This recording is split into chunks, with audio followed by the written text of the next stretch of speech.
සිහියට එන්න. දැන් ඔයාට කොහොමද?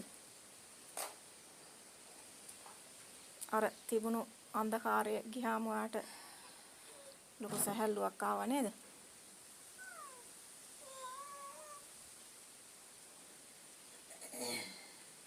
ඉතින් මෙච්චර කාල ඔයාව ලෙඩ බවට පත් කරලා තිබුණේ ලෙඩක් නෙවෙයි, රෝගයක් නෙවෙයි.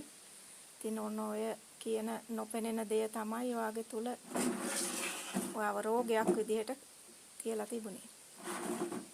ඉතින් මෙන්න ඉදිරියට ඔයාට සම්පූර්ණ ගන්න පැනඩෝල් පෙත්තේදී හෝ ඔයාට ස්ථිර සුවය ලැබෙනවා. මොකද බෙහෙත් අහන්න නැති දෙයක් නේ ඔයාට තියෙන්නේ, තිබිලා තියෙන්නේ. ඒ කියන්නේ අර අඳුර ඔයාව වලකලා රෝගී තත්ත්වයට පත් කරලා තිබුණා.